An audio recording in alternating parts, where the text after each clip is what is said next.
भारत माता की जय। भारत माता की जय।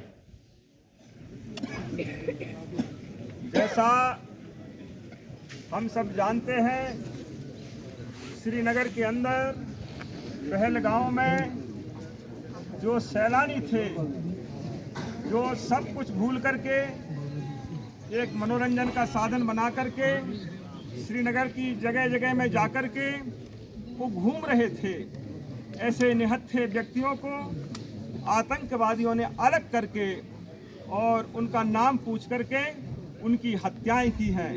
इस तरह की हत्याएं कहीं भी कोई भी अतिथि जाता है तो उसको हमारे धर्म में हम उसको भगवान समझ करके उसकी पूजा करते हैं, उसका यथोचित सत्कार करते हैं, सम्मान करते हैं। लेकिन इस तरह से ये घूमते हुए व्यक्तियों को, जिसके मन में किसी भी प्रकार की कोई भी विद्वेष नहीं था, किसी के प्रति कोई घृणा नहीं थी, जो आनंद ले रहे थे, घूम रहे थे, और उन पर्यटकों से श्रीनगर को जितना फायदा हो रहा है, करोड़ों व्यक्ति वहां पर जा रहे हैं और उनको जिस तरह से लूटा जाता है, लेकिन फिर भी उनके मन से आह नहीं निकलती है और वहां जाकर के घूमते हैं, घूम रहे हैं और उनको अलग करके उनको मारा गया है। इस तरह से जो हत्याएं की जा रही है, मैं समस्त जो हमारे नौजवान बंधु उनसे कहना चाहता हूं कि सुरक्षा अपनी होना चाहिए। हर समय पर हम प्रशासन से कहें आप हमें सुरक्षा दें, ग्राउंड में हम घूमेंगे, हम उनसे कहें आप खड़े होकर के हमारी सुरक्षा करें, हम क्या करेंगे फिर? कम से कम अपनी सुरक्षित, हमें स्वयं सुरक्षित होना चाहिए, सबल होने चाहिए, बलवान होने चाहिए। ये शिक्षाएं, ये जो घटनाएं होती हैं, ये आपको सबक देने के लिए होती हैं। यदि हम उनसे कोई सबक नहीं लेंगे, आपने सबने भोगा हुआ है, यहाँ पर देखा है जिस तरह से हर गांव से व्यक्तियों को निकाल करके हम सब की सामूहिक हत्याएं की गई हैं। ये हत्याओं से यदि आज भी हम कोई सबक नहीं ले सके, कुछ भी नहीं सीख सके, तो फिर आपका पतन निश्चित है। इसलिए हम सबल रहें, बलवान रहें, हम अल्पसंख्यक ना बनते जाएं। हम अल्पसंख्यक बनते जा रहे हैं, हमारी संतानें पैदा नहीं हो रही हैं, पड़ोस में हमारी दूसरों की संतानें बढ़ती जा रही हैं। उसके मुकाबले आप क्या मुकाबला करेंगे? सेना का मुकाबला सेना से होता है। और हर समय ये बात रोना, वो पुलिस की सुरक्षा नहीं थी, हमें पुलिस की सुरक्षा चाहिए, हमें ये चाहिए, हमें वो चाहिए। फिर आपको क्या चाहिए? कम से कम अपना जीवन है, आपको अपनी सुरक्षा स्वयं करनी चाहिए। मौका पड़े वो भी सुरक्षा होगी।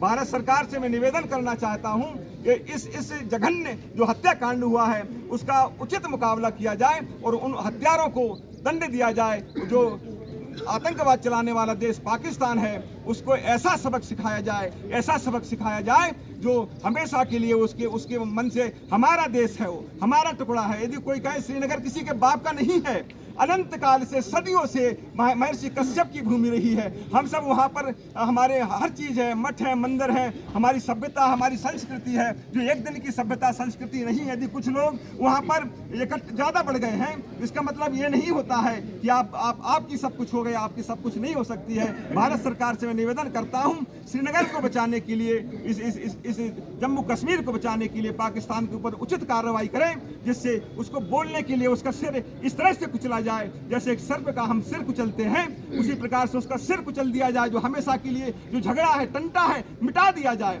यदि इस तरह से हम छूट देंगे, इस तरह से हम नरमी बरतेंगे, ये कि टूरिस्ट व्यक्तियों के लिए जो घूम रहे हैं, आनंद की अनुभूति का कुछ तो उसमें वो मनाने के लिए गए थे, नई शादी उनकी हुई थी, वहाँ पर हनीमून मनाने के लिए गए थे, घूम रहे थे, उन्होंने किसका क्या बिगाड़ा था? कुछ